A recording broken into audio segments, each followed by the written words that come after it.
Con el tema, perdón, esta conferencia que vamos a dar el día de hoy, que continuamos con los tres factores de la revolución de la conciencia que comentamos desde el inicio, que en estos tres factores se encierra toda la enseñanza gnóstica. Ujú. Y que la gnosis pues nos enseña precisamente de que se deben de aplicar los tres factores, pero primero pues se tienen que aprender, ¿verdad? ¿Cuáles son? De cierta manera, por ejemplo, en este caso el sacrificio nosotros lo aplicamos en la vida, sí, de una forma incluso inconsciente, pero vamos a hablar qué tipo de sacrificios son los que conocemos o que ya hemos hecho como seres humanos y cuáles son el sacrificio que nos habla el tercer factor, que es un poco diferente. Ujú. Entonces, pues al final, a- eh, cualquier tema que toquemos de la gnosis nos va a hablar de algún factor o de los tres, ¿sí? Depende del tema. Entonces, pues aquí pusimos una imagen, ¿verdad? Un poquito este, fuerte como representación del sacrificio. Ujú. Que es, pues Jesús es el sacrificio hasta ahorita que se conoce como el más grande que un ser humano haya hecho por la humanidad, precisamente, es porque por el sacrificio que él hizo de, de morir en la cruz, de morir crucificado en la cruz, pues gracias a eso a nosotros nos llega el mensaje de salvación, el verdadero mensaje de salvación, un mensaje que ha existido, eh, que ha perdurado, que es eterno, que precisamente es el mensaje que nos trae la gnosis. Ujú. Porque sabemos que el mensaje que llega de repente por otros medios o por ciertas doctrinas de otro tipo, pues viene un poco distorsionado. Y si en algún momento sí llega la información a como es, desafortunadamente no se entiende y no se comprende porque los mismos que profesan aquel conocimiento o sabiduría, ellos mismos no lo entienden. Afortunadamente, nosotros se nos deja el mensaje de una forma explicado que lo podamos entender y que lo podamos ir llevando a cabo, desarrollando, viviendo y experimentando. Entonces, pues vamos a continuar con este tema. Permítanme, ok.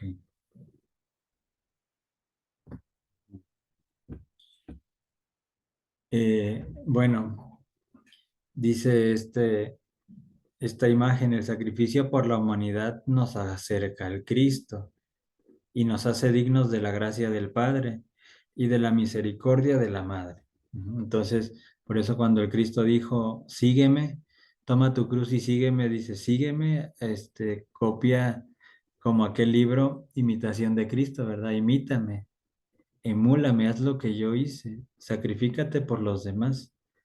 Ujú. Entonces, ese sacrificio, pues, o esa imitación de Cristo que el ser humano deberíamos de intentar hacer, pues nos va a hacer dignos de esa gracia y de esa misericordia, que aunque no nos sacrifiquemos, todos, a todos nos llega esa gracia y a todos nos llega la misericordia.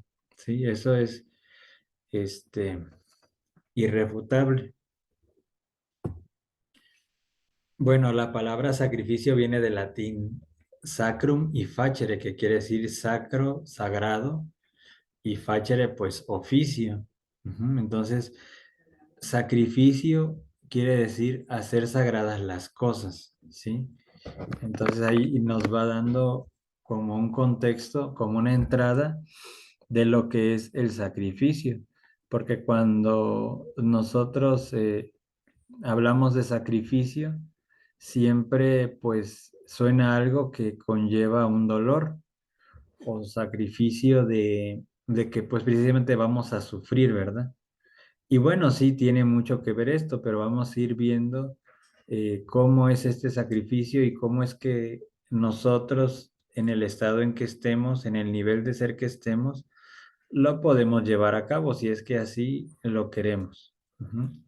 Entonces, un oficio sagrado. Y bueno, aquí volvemos a poner a aquel sacrificio que hizo Jesús en su momento. Él, pues, como dije hace un momento, daba el mensaje de salvación que pues el que tenía oídos para oír, pues escuchaba, ¿verdad? Y el que tenía entendimiento, pues también entendía, porque hablaba en parábolas. Pero él anduvo caminando por muchos lugares, dando este mensaje sin esperar nada a cambio, que es una de las características del sacrificio, que nosotros al dar no esperemos la recompensa, el premio o algo a cambio, ¿verdad? Como por lo general lo hacemos. Como decimos, no damos pasos sin guarache. Y en este caso él dio muchos pasos, caminó mucho y nunca esperó nada a cambio. Siempre lo hizo con amor, que es otra de las características del sacrificio. Amor, no esperar nada a cambio y otras más que vamos a ir comentando. Ajá. Entonces, pues ya sabemos que él como pago a este mensaje que entregó a la humanidad, que no lo supo entender, la mayoría, pues lo que recibió como pago fue la crucifixión. Ujú. Y aquí nos habla de una ley, que es la entropía. Dice, la entropía a la larga produce desorden. La transformación produce un orden atómico. Hay una fuerza ordenadora en todo universo. Ujú. Entonces la entropía es una ley. ¿De qué nos habla esa ley? Que nos envuelve en la mecanicidad, así como también en el materialismo. Es decir, que por eso es que el ser humano no sabe vivir. ¿Por qué? Porque está regido dentro de esas 48 leyes que rigen al ser humano de este planeta, está la ley de la entropía. ¿Qué quiere decir? Que todos actuamos de la misma manera, vamos de acuerdo con la mecánica de la vida, ¿sí? No hay algo, hay un desorden, como dice ahí, la entropía a la larga produce desorden. ¿Desorden de qué tipo? Desorden psicológico. Entonces, vemos las noticias y vemos que la psicología del ser humano está cada vez peor, pero realmente es asombroso cómo cada vez la psicología del ser humano se torna peor. El desorden emocional ni se diga. Y esto conlleva, ya sabemos, a que nuestros actos generen o produzcan más desorden social, más desorden familiar, etcétera, un largo etcétera. Entonces la entropía hay un ejemplo que nos dice, si nosotros tenemos dos vasos de agua, uno con agua fría y uno caliente, y los revolvemos, ¿qué va a pasar? Que la ley de entropía los va a igualar. Es decir, el agua fría no se va a volver caliente, ni la caliente se va a hacer fría, sino que los va a igualar a una temperatura, vamos a decir, media. Ujú. ¿Cómo podemos entender también la ley de la entropía? Con la mecánica. Si nosotros, vamos a poner, entra un grupo de estudiantes a primero de secundaria, como ahora que inició el ciclo escolar. De ese grupo de varones que entró a primero de secundaria, de los 20 varones resulta que 18 fuman y toman. Ujú. Por ley de entropía, por ley de igualación, pero hacia a un nivel inferior, ¿qué va a pasar con los dos jóvenes que no fumaban ni tomaban? Por entropía, por ley de igualación, van a terminar haciendo lo que los otros 18 jóvenes hacen, ¿sí? Se van a igualar, pero en una forma inferior.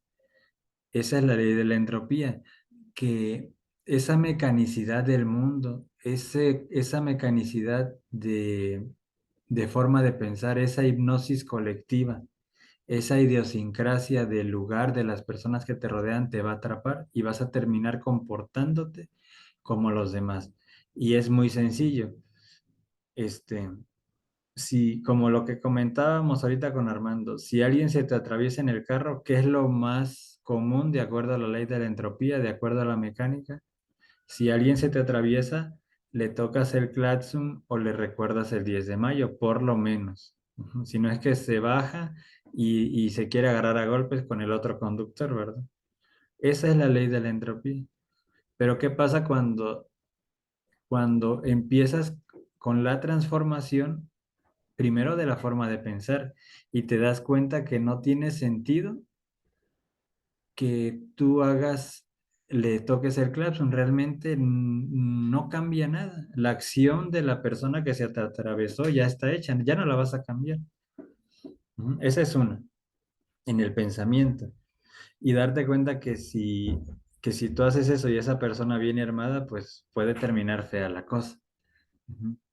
En tu emoción dices, es que me hirió mi orgullo porque se me atravesó, porque, ¿por qué me va a ganar si yo voy adelante en la fila, etcétera, lo que quieran?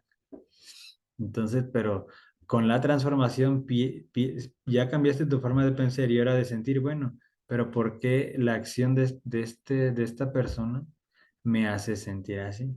Ujú. Al final, si lo dejo pasar, ¿qué pierdo? ¿3 metros? ¿Qué pierdo? ¿3 metros de distancia? O sea que el hecho de que yo lo deje pasar, voy a perder, me voy a alejar 3 metros más de mi destino. ¿Y cuánto es 3 metros? ¿Vale la pena pelearse con alguien por 3 metros o 4 de distancia? Que al final prácticamente vamos a salir igual de esa contingencia, de ese tráfico, ¿sí? Casi, casi que vamos a cruzar el semáforo al mismo tiempo. Entonces, cuando se sale uno de esa entropía, entonces pues va a cambiar y entonces existe una fuerza ordenadora en todo el universo, que en este caso vendría a ser en esta situación que estoy planteando como ejemplo, esa fuerza que va a ordenar sería la comprensión. El comprender a través del pensamiento y la emoción ordena y entonces actúas de una forma diferente. Ajá. Entonces, hay una ley que es la ley del orden, se llama la ley del 7 o la ley del hepta para Parchinov, que va de la mano con la ley del 3 o la ley del triamasicano, que actúan juntas. ¿Por qué? Porque una crea, la ley del 3 crea un ser humano, pero para que se cree un ser humano, un árbol, una planta, tiene que haber un orden y ahí es donde entra la ley del 7. Si no, unos naciéramos con los pies en los hombros y otros con los pies en la cabeza. Obviamente, la creación tiene un orden y existen estas dos leyes, la ley de la creación y la ley del orden. Ujú. Entonces, con estos ejemplos entendemos un poco lo que es la ley de la entropía. Es que toda la gente está estresada, toda la gente vive estresada. Ay, entonces yo como que me siento raro porque yo como que no me estreso. A ver, y casi casi que dice uno inconscientemente, a ver, me voy a estresar, déjame estreso con algo porque yo volteo para donde sea y todos están estresados. Y entonces empiezo a entrar en esa entropía del estrés, de la preocupación.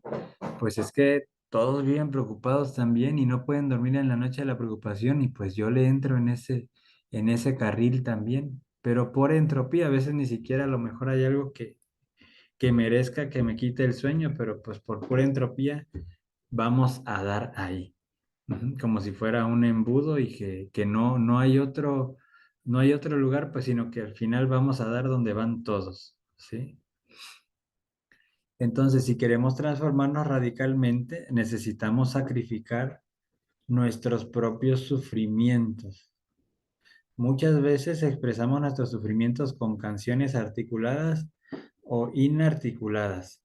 ¿Esto qué quiere decir? Eh, ¿Recuerdan cuando trabajamos las emociones? Eh, Todo lo que hicimos, lo que estuvimos trabajando, precisamente fue al sacrificar esas emociones negativas, sacrificamos lo que nos hacía sufrir. Ujú. Porque me hacía sufrir aquel evento de la infancia. Y cuando pedí perdón o cuando perdoné a la persona que me maltrató, por ejemplo, cuando tenía 8 o 10 años, pues sacrifiqué, hubo una transformación porque comprendí el evento y entonces sacrifiqué aquello que me hacía sufrir. Y se dice en la Gnosis, nos enseña el maestro Samael que un ser humano puede sacrificar cualquier cosa, menos sus propios sufrimientos. Y no necesitamos, pues buscarle mucho, porque nosotros estábamos, o quizás un poco todavía estamos en esa situación, de que todas aquellas cosas del pasado que nos generan sufrimiento, no, es contradictorio, pero las abrazamos, no las queremos soltar, no las queremos dejar ir, es decir, no las queremos sacrificar. Y es normal porque no sabemos o no nos hemos dado cuenta o no hemos comprendido que estamos apegados a esos sufrimientos y que por otro lado no sabemos qué hacer o cómo soltarlos o ni siquiera nos habíamos planteado la idea de que se podían soltar. Ujú. Entonces, todos estos sufrimientos los expresamos con la canción psicológica. Fíjense, ayer estaba yo en un lugar X y se acerca una señora de 70 años o más y me dice, oiga, joven, dice, es que, dice, están dando despensas, dice, apoyos. Dice, es que me dijeron que aquí, que había un letrero, pero como yo no sé leer, dice, lo que pasa es que como mi mamá nos abandonó desde muy chiquito, pues yo no fui a la escuela y me empezó. Y bueno, es la canción psicológica de la señora, porque se acercó para preguntarme si yo sabía de las despensas y a la misma par me empezó a decir que su mamá la abandonó, que los dejó de chicos y por eso no sabía leer y que ta, ta, ta, ta, ta. Y dije, bueno, su canción psicológica enseguida identifiqué de la señora. Ujú. Entonces, así nosotros vamos por la vida contando todas esas amarguras y experiencias como si fueran trofeos a las demás personas, que por un lado ni les interesa y a nosotros nos hacen sufrir más cada vez que cantamos esas canciones psicológicas. Pero pues afortunadamente está la gnosis y vean cómo uno puede identificar con apenas unas palabras sin conocer a la persona cuál es su canción psicológica y cuál es su trauma y qué es lo que la está haciendo sufrir, qué es lo que no la deja vivir. En este caso la señora fácilmente, mi mamá me abandonó de chica y pues mi vida ha sido puro sufrimiento porque ni siquiera aprendí a leer. Entonces, así vivimos los seres humanos, todos. Ujú. Y a veces esas canciones, cuando tenemos a quien cantárselas, pues se las decimos, que son las articuladas. Y si no, estoy en mi casa. Ay, pues no pude recibir mi despensa por no saber leer. Ay, esa mi mamá. Si no me hubiera abandonado, yo a lo mejor hubiera ido a la escuela. ¿Sí me explico? Entonces, puede ser que la articulemos o simplemente está aquí la canción a cada rato reproduciéndose constantemente hasta el último día de nuestra existencia. Entonces, por eso repito, al ser humano, lo más difícil que pudiera sacrificar son precisamente todo aquello que lo hace sufrir. Ujú. A ver, permíteme, vamos a leer, aquí hay un mensaje, dice, ujú. Ah, sí, nos dice Jessie, mi esposa, dice, dejar de alimentar nuestra emoción negativa. Habrá que ver primero cómo la alimento platicando de lo que me pasó, encerrándome, preparando una venganza. Ah, sí, cuando uno tiene, es que hace rato le preguntaba, ¿no? Que me diera un ejemplo de esto y me decía que cuando una pareja termina, ¿no? De novios o lo que sea, dice, pues esa ruptura te genera dolor.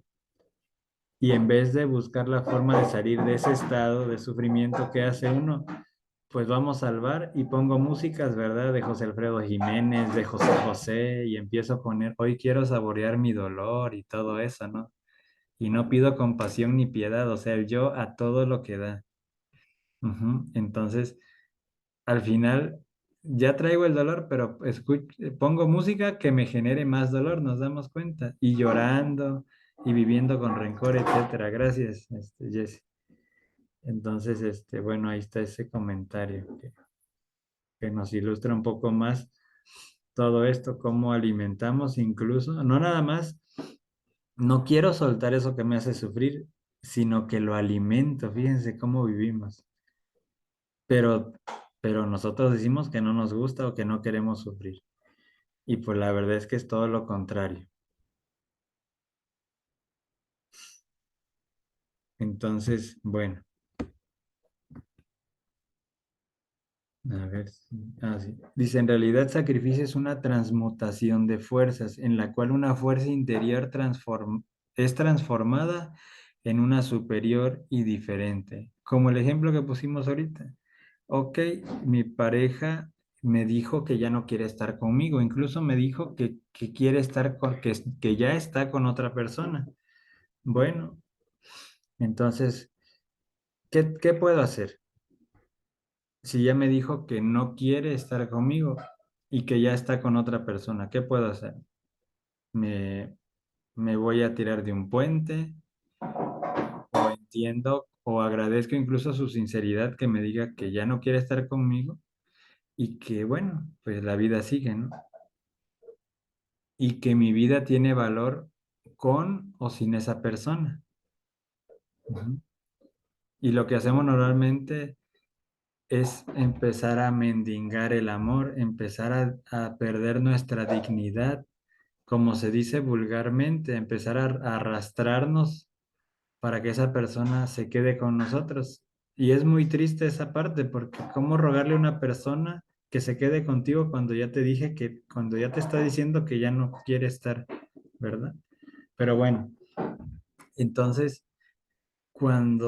y obviamente va a doler, no es que no duela, pero pues al final, pues así es, la vida tiene que continuar y si uno entiende o aprende a respetar y hacer la voluntad de Dios, uno dice, bueno, si es la voluntad de Dios, viéndolo por el lado espiritual, que ya esta persona no esté conmigo es por algo. Si me la está quitando de mi vida es por algo y empiezo a hacer como una especie de, de valoración, o se me fue la palabra, a decir, bueno, a ver, si esta persona no está conmigo, ¿en qué tanto me perjudica que esa persona, o qué tan negativo es que esta persona ya no esté conmigo? ¿Y qué tan positivo es que ya no esté conmigo? Y a lo mejor nos damos con la sorpresa que es mejor que no esté, así que pues al final nos haría un favor. Ujú. Pero como nos encerramos en nuestro sufrimiento, porque desafortunadamente es un mundo donde nos gusta estar y vivir, y nos adaptamos tanto a él que si no sufrimos, es como si no viviéramos. Ujú. Como las personas que dicen, ay, hoy no me duele nada, qué raro. Y yo me pregunto, bueno, pues en vez de que estés contenta, como que extrañas el dolor. O cuando te dice una persona, este, bueno, como que ya ven que atiendo pacientes con dolores, ¿no? Con dolencias musculares y esto. Y de repente las ves y dices, oiga, ya no regresó. Sí, es que ya casi no me duele. Bueno, sí me duele, pero poquito, ¿eh? Pero ya muy poquito. Le digo, entonces usted quiere o sea, usted no quiere que le deje de doler totalmente. Y pues ya se ríen, ¿no? O sea, que al final inconscientemente lo hacen, pero ellos disfrutan y quieren seguir sintiendo el dolor, ¿no? Porque cuando ya no lo tienen, lo extrañan. Y así somos los seres humanos, así de incongruentes somos. Entonces, cuando uno hace un sacrificio que es consciente, que dijimos que lleva como característica también el amor, que no esperamos nada a cambio, ujú, que sí lleva, por lo general va a llevar dolor y va a llevar sufrimiento, pero por eso decimos, es consciente. Yo ya sé que voy a sufrir, ya sé que me va a doler, pero estoy transmutando una fuerza inferior en una superior y diferente. Ujú. Dice el tras sacrificio y la ley de la entropía, pues ya lo estamos comentando. Y no hay transformación sin sacrificio. Y tenemos ejemplos muy sencillos. Ya comentamos en alguna conferencia que si el capullo de la mariposa o de aquella crisálida, cuando se rompe, ¿qué pasa? hay un psicólogo que lo explica. Dice, si ustedes, porque él explica, incluso habla del sufrimiento, que es necesario el sufrimiento, incluso para vivir, para aprender a vivir es necesario el sufrimiento. Y dice, o en este caso vamos a plantearlo como sacrificio, dice, si tú abres una crisálida y le abres las alas a aquella mariposa para que vuele, la mariposa no va a volar. Ujú. ¿Qué pasa? Ese esfuerzo que hace esa oruga o esa crisálida en romper ese capullo, hace que la sangre se riegue por sus alas y tome fuerza para poder volar. Ujú. Si no pasa por ese pequeño sacrificio, por ese pequeño dolor, la mariposa no volaría. Ujú. Entonces, con ese sencillo ejemplo, nos damos cuenta que si no hay sacrificio, no hay transformación. Dicho de otra manera, si el germen no muere, la planta no nace. Para que nazca una planta, aquella semillita se tiene que sacrificar y romperse, vamos a decir, morir, relativamente morir, pero va a pasar por un proceso de transformación. Pues empieza a salir la raíz, el pequeño tallo, etcétera, hasta que se convierte en la planta o en el árbol que algún día será. Entonces, toda transformación requiere un sacrificio. Es una regla, es una ley. Si no, no hay transformación. Lo mismo con el huevo. Si lo rompemos nosotros desde afuera, pues no se crea nada, no nace nada. Pero cuando el huevo se rompe desde adentro, pues, pues nace el pollito, ¿verdad? Un nuevo ser. Pero lo rompe el pollo. Entonces al final también tiene que esforzarse para romperlo. Ujú. No viene la mamá y con el pico lo rompe, no, él solo, porque lo rompe en el momento adecuado. Su propia naturaleza, su propio instinto le dice cuándo romper ese cascarón. Ujú. ¿Cómo se sacrifica el sufrimiento? Bueno, autoexplorándolo, es decir, haciéndole la disección con el bisturí de la autocrítica. Es decir, lo que hemos hecho cuando hacemos la comprensión de la muerte del yo. En este caso específicamente, si algo me hace sufrir, pues hago lo mismo. Le hago una disección, agarro mi bisturí y lo abro, lo veo por arriba, por abajo, por delante, por atrás y por los lados. Le doy vuelta, lo veo de un ángulo, lo veo del otro. Y entonces va a surgir la comprensión y entonces viene la reflexión evidente del ser. ¿Qué quiere decir? Que me empiezo a cuestionar, empiezo a aplicar el discernimiento. Qué de bueno puedo, perdón, si hay algo positivo que puedo extraer de ese sufrimiento? Y como experiencia, ¿qué experiencia me deja ese sufrimiento? ¿Qué aprendizaje? ¿Sí? Que sería lo positivo. Y lo negativo, bueno, como tal, ¿por qué me hizo sufrir? ¿Qué me hizo sentir? ¿Cuántas noches lloré por esa situación? Estuve en depresión, etcétera, ¿verdad? Empezar a ver por todas las caras ese evento, ese sufrimiento, y cuando llegue la comprensión, pues cuando viene la comprensión ya estaremos usando la razón objetiva. Ujú. Y entonces ese sufrimiento que se comprende, que se le hace esa disección y que se recurre al ser, a la Divina Madre para que nos ayude a comprender eso, pues entonces ese sufrimiento como por arte de magia como que se disuelve, como que se hace polvo en el aire y ya no regresa y ya no está. Y entonces uno, uno se empieza a dar cuenta que sí puede dejar de sufrir, por lo menos en ese momento por las cosas que ya no son reales, que siempre hemos dicho, las cosas del pasado que ya no existen. Sí, mañana a lo mejor sufro porque me pasa algo, pero ya no voy a sufrir por lo menos por el pasado. Ujú. Y que cada situación, si me pasa algo hoy, si me pasa algo mañana, le puedo hacer exactamente lo mismo para que no se convierta en una canción psicológica, para no alimentar los defectos, pero tengo que aprender a sacrificar mis sufrimientos. Ujú. Pero uno dice, no, pero es que ¿cómo me va a hacer esto a mí? ¿Y por qué a mí? Y yo tan buena persona, y ahí empieza el yo con su canción, ¿verdad? Yo tanto que di por él o por ella y mira cómo me pagó. Y bueno, pues yo le diría a esa persona, te recuerdo que a Jesús el Cristo murió crucificado. Ujú. ¿Crees que estás sufriendo más que él? Si tu respuesta es sí, entonces pues sigue llorando y sigue autoconsiderándote. Si no es así, que de seguro no lo es, pues sigue adelante, ¿no? Pero cuando no tenemos esta cultura o esta enseñanza de sacrificar el sufrimiento, pues realmente es que sufrimos casi por cualquier cosa. Aunque sea insignificante, sufrimos. Ujú. Y no las vemos como aprendizajes. Entonces, el verdadero amor solo surge cuando tenemos la capacidad de dar sin esperar nada a cambio.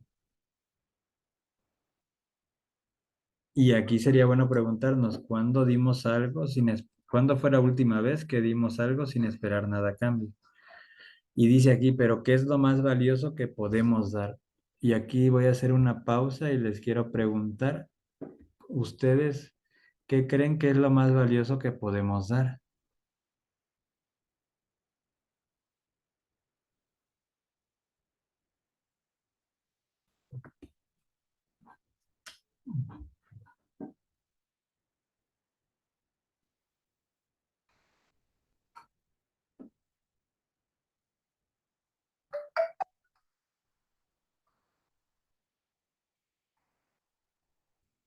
¿No? ¿Quién da más? Bueno, pues lo más valioso que podemos dar no es, si pensábamos que el dinero, pues no. El dinero tiene un valor en el mundo físico, sí, pero ante la divinidad, que son los que valoran realmente el sacrificio, pues a la divinidad, ¿para qué quiere, por ejemplo, 1,000 pesos? O ahora que hicimos hace poco la runa Not con el gran señor Anubis y sus 42 jueces, que yo les hubiera dicho, pues le voy a regalar 5,000 pesos a alguien, o voy a dar 5,000 pesos a la iglesia. Pues realmente en ese sentido no tiene, para la divinidad no tiene valor el dinero, al menos que si realmente sea algo, mm, ¿cómo se llama? ¿Por qué digo esto? Cuando damos dinero a la iglesia, no sé si les ha tocado ver que el que da el billete de a 50 casi que lo muestra así, lo alza, para que todos vean, ¿verdad? Que está dando un billete de a 50. Entonces, pues eso no es un sacrificio, porque está haciendo, eh, está vanagloriando el acto que está haciendo y el hecho de que le agradezcan, de que le hagan, le den un premio, que le reconozcan, pues ya pierde todo el sentido del sacrificio. Ujú. Entonces, sí, como dice Jesse, de las cosas más valiosas que podamos dar es el tiempo. Ujú. El tiempo que le dedicamos a las personas, pero también el tiempo que le dedicamos a nuestro ser, al despertar de la conciencia, a, a, a generar ese vínculo nuevamente con nuestra Divina Madre, con el Cristo, etcétera. Ese también es un sacrificio de tiempo. Ujú. Y que si yo le dedico ese tiempo a mi ser y etcétera, pues obviamente se va a ver reflejado en las demás personas, porque de repente van a decir, en caso de que sea yo, ¿verdad? Decir, ay, César, ya como que ya no te enojas mucho, ¿verdad? Tú eras bien enojón. Uno te decía buenos días casi y te enojabas, como que ya no te enojas mucho. Te veo raro. Y entonces así, ¿no? Porque al final ese amor, ese sacrificio de tiempo, ese sacrificio de levantarme a las 5 de la mañana y que luego que al rato se le ocurre que a las 11:30 también vamos a hacer práctica y me tengo que esperar ahí, no me duermo para esperar la práctica, pues esos sacrificios como resultado van a hacer que se vaya desarrollando o activando la conciencia. Y como resultado también quiere decir que vamos pagando karma conscientemente. Ujú. Ahora, ¿cuál es el mejor sacrificio que podemos hacer? Transformarnos a nosotros mismos. Porque es cierto que somos personas kármicas, todos. ¿Por qué? Porque yo hago sufrir a mi familia por cómo les hablo, por mis actos, por lo que soy en general. Yo los hago sufrir a mis padres o los hice sufrir. Ujú. Hago sufrir a personas en el trabajo porque me tienen que aguantar mi mal humor todos los días. Entonces soy un karma donde me pare, causa dolor y sufrimiento. Y cuando una persona se transforma, entonces va a ser todo lo contrario, donde se pare. Ahora sí que aprovechando que hoy es día de San Francisco de Asís, oración, ¿verdad? Que donde haya odio ponga yo amor, que donde haya duda ponga yo fe, que donde haya desesperación, angustia, yo ponga esperanza, etcétera. Entonces va a ser todo lo contrario. Entonces las personas van a decir, ahí viene fulanito y nos van a recibir con agrado porque eres una persona agradable, ¿sí? Pero con conciencia, no una agradable porque quieres quedar bien, que es muy diferente, o porque quieres caerle bien a todos, ¿no? Les caes bien, pero por cómo eres, pero de una forma natural, no fingida. Entonces, sí es muy triste que donde nos paremos generemos o creemos nosotros dolor y sufrimiento. Entonces, ese es el mejor sacrificio que podemos hacer,